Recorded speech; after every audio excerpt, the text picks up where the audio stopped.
Welcome to the One Bar in Lupagus Show, your daily source for everything Minnesota Vikings.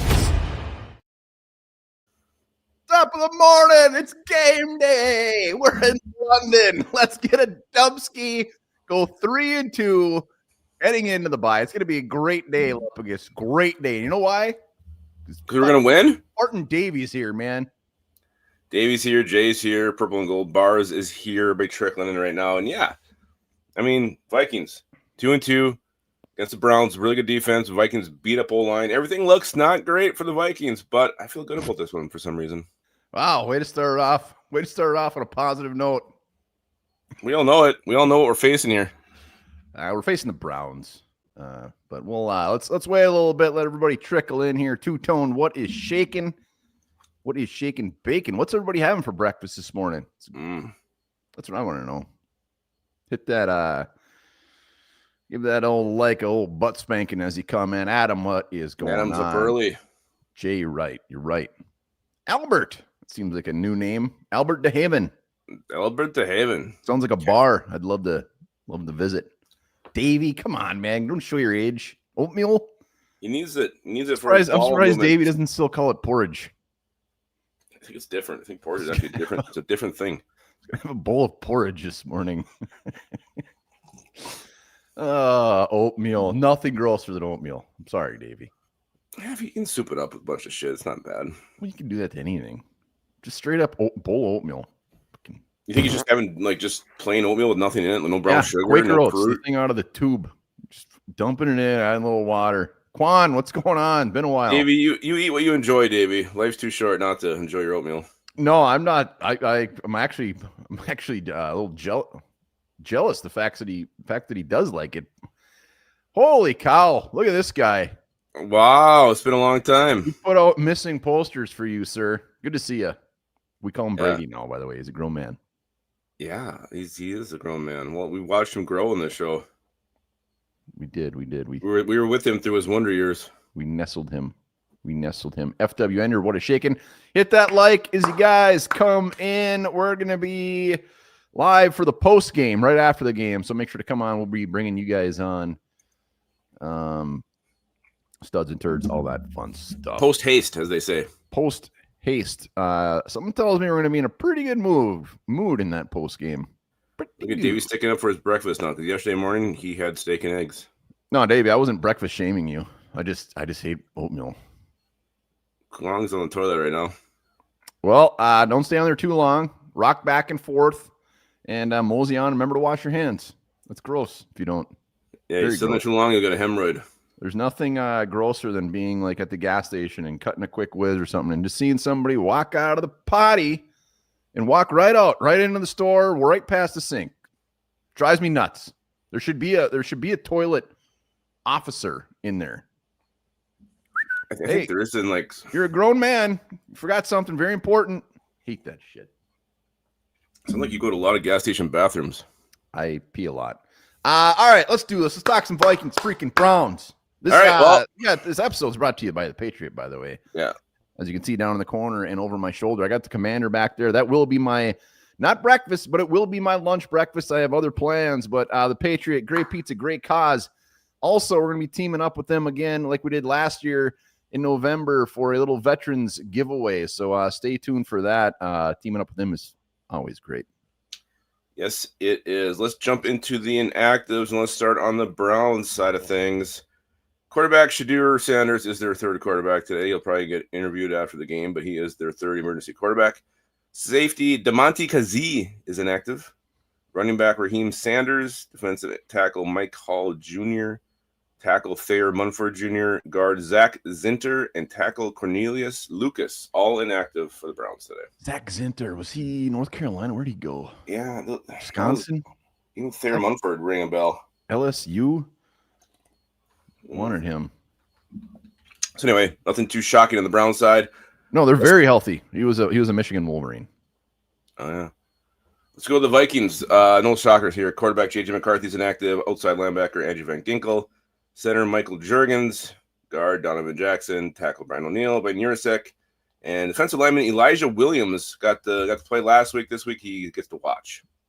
It gets to watch. All right. Well, no surprises there on either side of the ball. Browns obviously definitely more healthy than our favorite Minnesota Vikings squad. Yeah.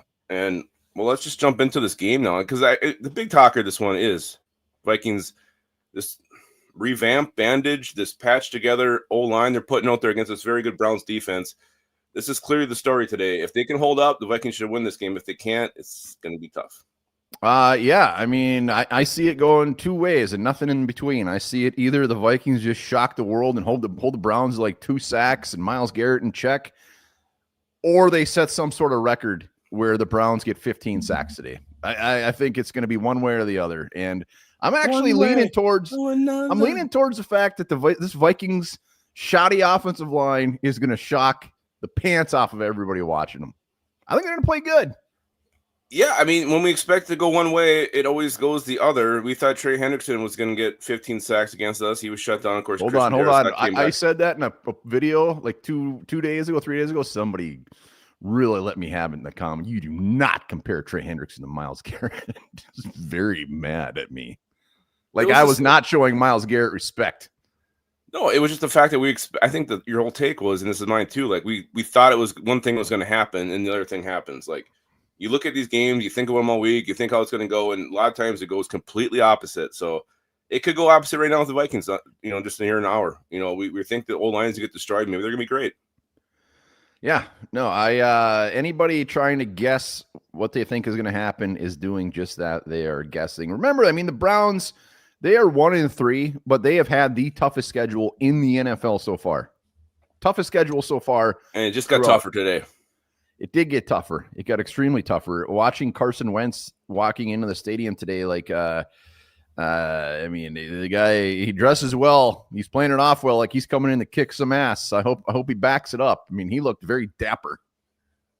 I don't care if he kicks ass. He just has to be clean. Don't be stupid. Don't make those mistakes you did last week. Play some clean football. That's all I want from Carson Wentz today. You know what's not clean? Those dirty bastards who go out of the bathroom without washing their hands. How do you do that? How does that even cross your mind not to wash your hands? I don't know. Disgusting. I'm very good in, I always wash my hands.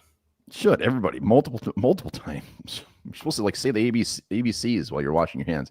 Yeah, and then so we know the Browns defense and their secondary, they've been holding everybody in check. There's just everything about this Browns defense is damn good. They haven't allowed a receiver over 75 yards, I don't think. I do think that definitely comes to an end today. Jay, we will talk football. We are also talking hygiene. Yeah, I think that comes to an end today. I think the Vikings, they have to, with Addison out there, Jefferson out there, they're going to put over 75 yards. Have to. Yeah. Well, and just the way this game, this feels like a very low-scoring game, defensive struggle for both teams. It feels like a field goal fest here in London, which who knows? Maybe it's going to be in a shootout. Well, the fact that it feels like a field goal fest will mean it will be a shootout because it's always the opposite. It is always the opposite.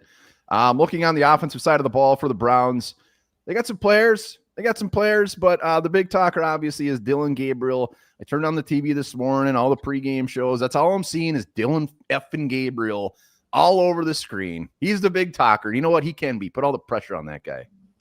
Yeah, it's a very tough draw for him. His first career start against Brian Flores' defense. Flores is going to be putting all kinds of crazy looks, confuse the young quarterback. He's 4-0 against rookie quarterbacks. Vikings haven't lost a quarterback in 14 games. That to me is the biggest factor for the Vikings. The biggest positive is that Dylan Gabriel is the Browns quarterback today, and I think they are going to fluster him. I think he's going to make mistakes, and I think he's going to help us get the win.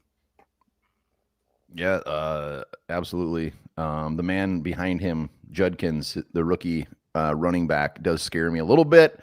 We talked about it on the other show. Is just basically the Browns are, if they start getting the ground game going, the Vikings are definitely going to have to start ringing that alarm bell because we have proven that we're not very good at stopping that at this point in the season. So we got to bottle him up early. We cannot let him get going early or we are going to be in trouble. Yeah, this Browns offense has to be one-dimensional. It has to all go through Dylan Gabriel through the air. You have to shut down that run because if it's going, then, there's going to be problems, all kinds of problems. Yeah, I mean, but they do have some players. They got Jerry Jeudy. You got freaking Harold Fannin Jr., the rookie phenom tight end. And Joku, big tight end, too, that they love using. So there is some players there. We're not disrespecting the Browns. Like we've talked with their defense all week. Their offense still isn't. It's kind of offensive. It's all about Dylan Gabriel. It's all about him. Yeah. There's no reason this man should come out and look anything like a starting quarterback. He should look like Brian Flores. Like he needs to come out and make the Browns look like they made the stupidest decision ever. There's no reason this guy should get any momentum, anything going. He should be having pre-snap penalties. He should be having delay of games. He should be completely flustered, and they should be putting his ass in the ground. And Jonathan Grenard should have a lot to do with that. And Dallas Turner, a guy we haven't talked about, like Van Ginkel's out again. Last week he didn't do anything. Everybody, including myself, is starting to say, when's it going to start? Let's go. Like, have a big game. Put up a sack and a half. Another huge opportunity for Dallas Turner to make a splash today, to maybe start paying off what we gave up to get him. I hope he does. I think he can, and he should against this Browns team. Dylan Gabriel probably going to hold the ball too long. We're probably going to scamper. Watch him with his legs. Dallas Turner is going to be all up in his business.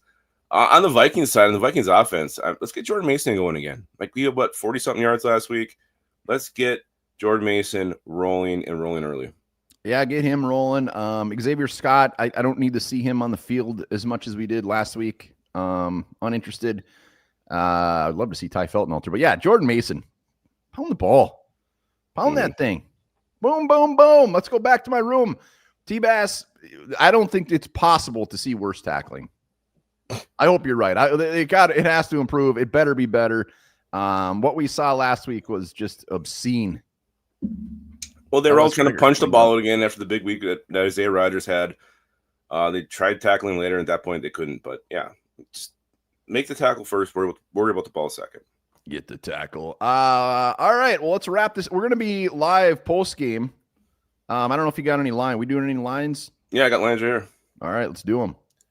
All right, Justin Jefferson, 69.5 receiving yards. Higher. He's going to do it. Browns defense has shut down all the receivers, but not old 18. This is a different beast here. Well, as long as they target him. You know how they go sometimes. Carson Wentz, 195.5 passing yards. Leib. I don't know. That seems about to be right about where it should be. I hope it's lower. I think he's gonna go higher. I think he's gonna get just a little over 12 or a little over 200, and he's gonna be clean. He's gonna be clean today. No interception. T-Pass. He's been waiting to talk about Irv Smith for months. He's like, finally, this is my moment. Irv Smith. Yeah, I'll say lower, but it'll be right around there, I would assume. Jordan Mason, 64.5 for rushing yards. Higher. Got to be higher. If I'm taking the lower on Carson Wentz, $1.99, Mason better be higher. We're screwed. All right. Adam Thielen, 7.5 receiving yards. We're going to go lower, boss. We're going lower. Lower. You can't get that when you play 6 snaps. 6 snaps a game. I hope it's higher. I can't believe they still give him a line at this point. Let's go Will Riker, 1.5 field goals. Oh, like on the first drive. He's going to kick 2. And let's go to Quinshon Judkins on the Browns side, 74.5 rushing yards. Man, I think I'd be a fool to say lower. I think it's going to be higher. I think he hasn't had a 100-yard game yet. The last couple, if I remember right, it was like 80-something, 90-something, then a 70, whatever. So he's always in that ballpark. But Dylan Gabriel, I mean, they're going to be handing the ball off every damn play. So I think he's going to have a crap ton of carries. So I say higher. Yeah, and even if it's like 80 to 90, I think that's okay. But if it's, what if it's only on 1 carry? Then that's not good. It's bad. Very bad. Very bad. Very bad. Yeah, they're going to get some yards on the ground today. Yeah, no, I think so. So it's going to wrap up our lines here. But just overall, this game, again, it just feels to me defensive struggle, low scoring. Is it going to be that way? I don't know. But that's what this game looks like on paper. Well, let's see. Let's give each other a unsung hero for the game right now. Who you can predict is a guy that just is going to be an unsung hero? Comments as well if you'd like to play with us. We're fun to play with. Mine. Yeah, I got mine for sure. I hope we probably have the same one. What's the number on Wentz getting sacked today? Probably a bunch. Jesus, well, the ball has to come out quick. We didn't talk about that. Like, I hope KLC has a game plan. Ball out quick, get it out. None of these long ass drops. dropbacks, long developing plays. Out, quick. Quick. All right, who's your unsung hero? Mine's gonna be Joe Huber, left guard. That's easy. Undrafted rookie, making his first start. KOC was talking him up. Like he said, oh, we knew very early he was making the team. Well, now he's got a chance to play, and he's got to show it. Joe Huber, step up today, man. Yeah, Joe Huber was mine. It was mine. I mean, sounds like your expectations might be a little bit higher than mine. Like I like step up, like get out there. Like I just want him to just I don't want to talk about him. I don't want to mention his name throughout the whole game. That's a good sign. Just go out there and do your thing. CJ Ham, old ham bone. He's off the IR, baby. He's ready to go. That's a good one. T-Bass had a good one. That was a good one. Very unsung. Jay, if Wentz has 3 touchdowns today, I will show up at your house and make you the best bowl oatmeal you've ever had in your life. Wow. All right, we're going to be live post-game. We're going to be bringing you guys on for Studs and Turds, talking this one through. But that's going to pretty much put a bow on it. I don't want to say this is a must-win, but it's pretty damn close to a must-win for the Vikings. And I'm going to be very unhappy if we have an L. If you go 2-3 in the stretch with your schedule, that's supposed to be the easy part. Yeah, the rest of the season is going to be very horrifying. Very horrifying indeed. That's about it. We'll be back. Remember, this episode brought to you by The Patriot. Great pizza, great cause. Once again, we're going to be doing a giveaway in November. They're going to be giving away a pizza oven. We're going to do it something for the veterans again, like we did last year. It was great. Hell yeah. Cannot wait for that. And guys, remember this. Penguins take naps thousands of times every single day. Lazy asses.